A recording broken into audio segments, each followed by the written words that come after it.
ಎಲ್ಲರಿಗೂ ನಮಸ್ಕಾರ. ಇವತ್ತು ನಾವು ಬಟಾಣಿ ಹೂಕೋಸು ಉಪಯೋಗಿಸ್ಕೊಂಡು ಗ್ರೇವಿ ಮಾಡ್ತಾ ಇದ್ದೀವಿ. ಅದಕ್ಕೆ ಬೇಕಾಗಿರೋ ಪದಾರ್ಥಗಳು ಅರ್ಧ ಕೆಜಿ ಇಷ್ಟು ಬಟಾಣಿ ತೊಗೊಂಡಿನಿ. ಹಸಿ ಬಟಾಣಿ ಈಗ ಸೀಸನ್ ಇದೆಯಲ್ಲ, ಸೀಸನಲ್ಲಿ ಮಾಡಿದ್ರೆ ತುಂಬ ಚೆನ್ನಾಗಿರುತ್ತೆ. ಹಸಿ ಬಟಾಣಿ ಉಪಯೋಗಿಸ್ಕೊಂಡು ಹೂಕೋಸು ತೊಗೊಂಡಿದ್ದೀನಿ. ಒಂದು 3-4 ಆಲೂಗಡ್ಡೆ ಕಟ್ ಮಾಡಿ ಇಟ್ಕೊಂಡಿದ್ದೀನಿ ಸಣ್ಣಗೆ.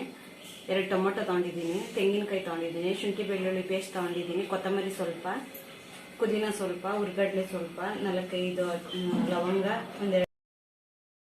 ಒಂದೆರಡು ದೊಡ್ಡದು ಈರುಳ್ಳಿ ಕಟ್ ಮಾಡಿ ಇಟ್ಕೊಂಡಿದ್ದೀನಿ. ಅರಿಶಿನದ ಪುಡಿ ತೊಗೊಂಡಿದ್ದೀನಿ, ಖಾರದ ಪುಡಿ ತೊಗೊಂಡಿದ್ದೀನಿ, ಧನಿಯಾ ಪೌಡ್ರ್ ತೊಗೊಂಡಿದ್ದೀನಿ, ಗರಂ ಮಸಾಲ ತೊಗೊಂಡಿದ್ದೀನಿ. ಇದು ಮಟನ್ ಮಸಾಲ, ಇದು ಬಿರಿಯಾನಿ ಮಸಾಲ. ನಾನೀಗ ಎಲ್ಲ ಪದಾರ್ಥಗಳು ಸೇರಿಸ್ಕೊಂಡು ಖಾರಕ್ಕೆ ರುಬ್ಕೊಳ್ತಾ ಇದ್ದೀನಿ.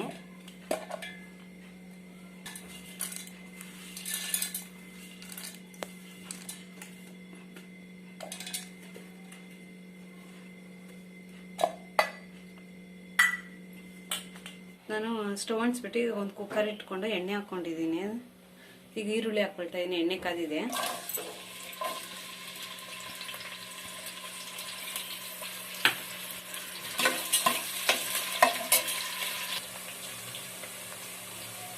ಈಗ ಶುಂಠಿ ಬೆಳ್ಳುಳ್ಳಿ ಪೇಸ್ಟ್ ಸೇರಿಸ್ಕೊಳ್ತಾ ಇದ್ದೀನಿ.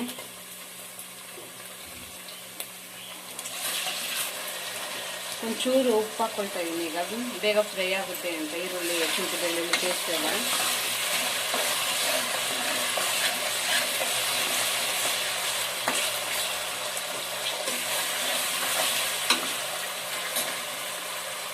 ಈಗ ಅರಿಶಿನ ಪುಡಿ ಸೇರಿಸ್ಕೊಳ್ತಾ ಇದ್ದೀನಿ.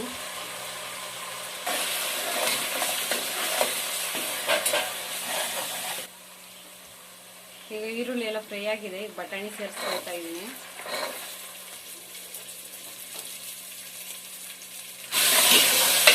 ಈಗ ಫ್ರೈ ಮಾಡ್ಕೊಳ್ತಾ ಇದ್ದೀನಿ ಬಟಾಣಿ ನೀಟಾಗಿ. ಸ್ವಲ್ಪ 1-2 ನಿಮಿಷ ಫ್ರೈ ಮಾಡ್ಕೊಂಡ್ರೆ ಸಾಕು ಬಟಾಣಿ. ಆಲೂಗಡ್ಡೆ ಸೇರಿಸ್ಕೊಳ್ತಾ ಇದ್ದೀನಿ. ನಿಮಿಷ ಆಲೂಗಡ್ಡೆ ಫ್ರೈ ಮಾಡ್ಕೊಂಡು ಆಯ್ತು. ಈಗ ಹೂಕೋಸು ಹಾಕೊಳ್ತೇನೆ. ನಾನು ಹೂಕೋಸನ್ನ ಚೆನ್ನಾಗಿ ಉಗುರು ಬೆಚ್ಚಗಿರೋ ನೀರಲ್ಲಿ ಒಂಚೂರು ಅರಿಶಿನ ಉಪ್ಪು ಹಾಕಿ 4-5 ಸರಿ ತೊಳೆದಿಟ್ಕೊಂಡಿದ್ದೀನಿ.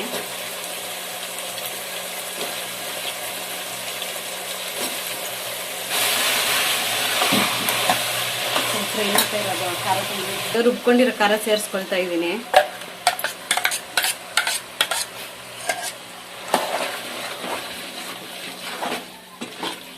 ಖಾರ ನೀಟಾಗಿ ಫ್ರೈ ಮಾಡ್ಕೊಬೇಕಾಗ್ಬಿಟ್ಟು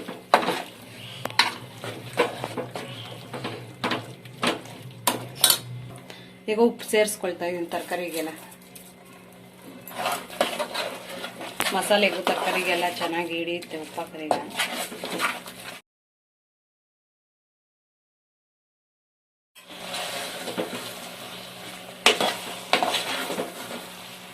ಮಿಕ್ಸ್ ಮಾಡಿಬಿಟ್ಟು ನಮ್ಗೆ ಸಾಂಬಾರ್ಗೆ ಎಷ್ಟು ನೀರು ಬೇಕೋ, ಗ್ರೇವಿಗೆ ಗಟ್ಟಿಯಾಗಿ ಬೇಕೋ ತೆಳ್ಳಗೆ ಬೇಕೋ ಯಾವ ಥರ ಬೇಕೋ ನೋಡಿಕೊಂಡು ನೀರು ಹಾಕ್ಕೊಳ್ಬೇಕು. ಜಾಸ್ತಿ ತೊಗೊಂಡಿರೋ ನೀರೇ ಸೇರಿಸ್ಕೊಳ್ತಾ ಇದ್ದೀನಿ.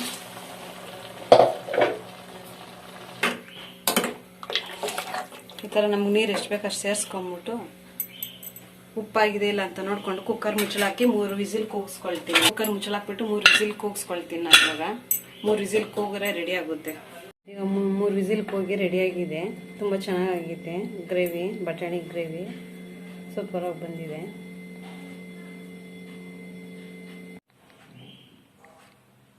ಬಟಾಣಿ ಹೂಕೋಸು ಮಸಾಲ ಗ್ರೇವಿ ರೆಡಿಯಾಗಿದೆ. ನೀವು ಮನೇಲಿ ಟ್ರೈ ಮಾಡಿರಿ. ತುಂಬ ಚೆನ್ನಾಗಿ ಬಂದಿದೆ. ಉಪ್ಪು ಖಾರ ಎಲ್ಲ ನೀಟಾಗಿ ಕರೆಕ್ಟಾಗಿ ಆಗಿದೆ. ಇದು ಚಪಾತಿ, ಮುದ್ದೆ, ಅನ್ನ, ಚಪಾತಿ, ಪೂರಿ ಎಲ್ಲದಕ್ಕೂ ಒಳ್ಳೆ ಕಾಂಬಿನೇಷನ್ ಸೂಪರಾಗಿ ಬಂದಿದೆ ಗೊಜ್ಜು. ನೀವು ಮನೇಲಿ ಟ್ರೈ ಮಾಡಿರಿ. ನಮ್ಮ ಚಾನಲ್ ಯಾರ್ಯಾರು ನೋಡ್ತಾ ಇದ್ದೀರೋ ಸಬ್ಸ್ಕ್ರೈಬ್ ಮಾಡ್ಕೊಳ್ರಿ, ಶೇರ್ ಮಾಡಿ.